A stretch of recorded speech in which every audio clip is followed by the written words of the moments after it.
सगळ्यांनी सांगितलं की त्याला निवडून द्या.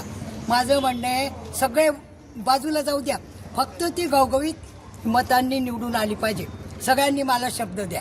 बरोबर. बस सगळ्यांनी द्या मला, सगळ्यांनी एकदम.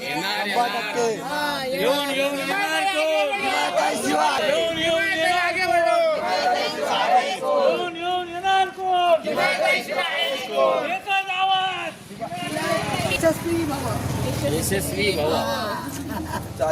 खरंच आली पाहिजे. माझ्या म्हातारीची अपेक्षा माती किती दूर आहे, पण माझी केलीच पाहिजे. बघ मी किमया बागुल राजपूत, प्रभाग क्रमांक 16 सर्वसाधारण महिला ड मधनं अनुक्रमांक 4 वर शिवसेना उद्धव बाळासाहेब ठाकरे या पक्षाकडनं उमेदवारी करीत आहे. प्रभाग क्रमांक 16 मध्ये आजवर झालेले कामं जर बघितले तर प्रभाग क्रमांक 16 मध्ये आजवर जे नगरसेवक आहे तेच रिपीट झालेले आहे. म्हणून एक नव्या चेहऱ्याला संधी म्हणून वंदनीय हिंदू हृदय सम्राट बाळासाहेब ठाकरे पक्षाने माझ्यावर खूप मोठी जबाबदारी सोपवलेली आहे आणि ती जबाबदारी पूर्ण करण्यासाठी मी पूर्णतः एक तळागाळाला जाऊन काम करते आहे. तर सगळ्यांना माझी विनंती आहे प्रथमतः की सगळ्यांनी माझ्यावर विश्वास ठेवून अनुक्रमांक 4 आणि उद्धव बाळासाहेब ठाकरे मशालीवर वोट करून मला विजयी करा. त्याचबरोबर शिवांश फाउंडेशन अंतर्गत प्रभाग क्रमांक 16 मध्ये मी अनेक कामं केलेली आहेत. प्रभाग क्रमांक 16 मध्ये महिला सक्षमीकरणाचं काम मी देखील केलेलं आहे. कराटेचं प्रशिक्षण फ्री ऑफ कॉस्ट मी दिलेलं आहे. महिला माझे लघु उद्योग चालू आहे, माझे बचत गट आहे, बचत गटांद्वारे अनेक काम चालू आहे. मला माझा प्रभाग क्रमांक 16 हा स्मार्ट प्रभाग क्रमांक 16 करून दाखवायचा आहे. रस्त्यांचं काँक्रिटीकरण ही कामं तर सगळेच करतात, पण महिलांसाठीचं एक मोठं काम करण्याची माझी खूप इच्छा आहे. ज्येष्ठ नागरिकांसाठी काही संकुलं आहेत, जे ओसाड पडलेले मार्केट आहेत, तिथे मोठ्या अभ्यासिका झाल्या पाहिजे. आपल्या प्रभागातली काही युवा पिढी जी आहे ती बाहेर जाती आहे, तर ती नाही गेली पाहिजे. या अनुषंगाने एक एज्युकेटेड व्यक्तिमत्व म्हणून माझं काम चांगलं आहे आणि मला ते पूर्ण करायचं आहे. आणि प्रभाग 16 मध्ये जी काही आता चालू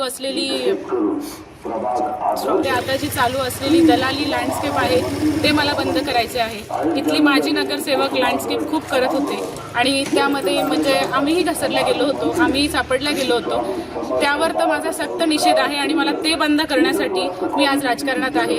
तर मला म्हणजे सगळ्यांना एक आवाहन करायचं आहे की अशा लोकांना मतदान न करता एक सर्वसामान्य कुटुंबातल्या लेडीजला, एक चांगल्या व्यक्तिमत्वाला तुम्ही निवडून द्या.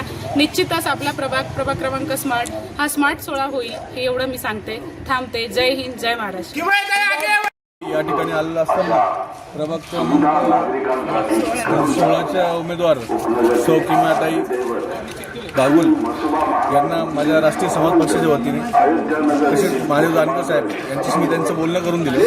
माजी मंत्री महादेव जानकर साहेब यांच्या वतीने जानकर साहेबांनी असं सांगितलं का एक सुशिक्षित व्यक्ती, विकास करण्याची धमक असणारी व्यक्ती, आता कारण की आपण बरेचसे जण बघत असतो काहीतरी ज्याला सही करता येत नाही तो नगरसेवक होतो आणि तो कुठलाच प्रभागाचा विकास करू शकत नाही. तर किमयाताई उच्च शिक्षित आहे, पदवीधर आहे, अशी व्यक्ती महापालिकेत गेली तर नक्कीच प्रभागाचा विकास होईल असं मी जानकर साहेबांना सांगितलं. ज्यावेळेस बोललो तेव्हा जानकर साहेबांनी सांगितलं आपण त्या ठिकाणी असाल तर त्यांना आपल्या राष्ट्रीय समाज पक्षाच्या वतीने जाहीर पाठिंबा द्या. जरी वेळ जरी झाला असतो तरी पण जानकर साहेबांच्या वतीने आपल्याला जाहीर पाठिंबा देतो. वेळ पडली जानकर साहेबांचं कधी एवढ्यात 2-3 दिवसात कधी नाशिक एवढं असतं तर आपल्याकडं आपल्या प्रभागात त्यांची आपण प्रचार रॅली पण घेऊ. आणि ताईंना मी सांगितलं साम दाम दंडभेद काही पण कुठली आवश्यकता असेल तर राष्ट्रीय समाज पक्ष हा असा पक्ष आहे का जो सगळ्या तयारीनिशी असतो. आणि ताई तर माझी भगिनीची, माझी कुटुंबातलेच आहे, त्यामुळं त्यांना पाठिंबा देणं माझं कर्तव्य समजतो. आणि पुढील मतदारांनी असं सांगतो का या अशा व्यक्तीला निवडून द्या जेणेकरून नक्कीच आपल्या प्रभागाचा विकास होईल. कारण की शिकलेले लोक खूप कमी राजकारणात येतात.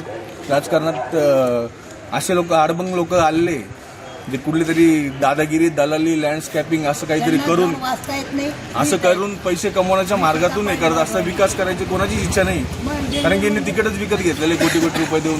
म्हणून एक चांगली व्यक्ती, एक सोज्वळ व्यक्तिमत्व असणारी, कुटुंबिक वारसा असणारे आमच्या किमयाताईंना नक्कीच हा प्रभागातील मतदार निवडून देतील, मतदान रूपी त्यांना आशीर्वाद देतील असं मला वाटतं. आणि राष्ट्रीय समाज पक्षाचा पुन्हा एकदा त्यांना जाहीर पाठिंबा देतो आणि माझ्या शब्दाने विराम देतो.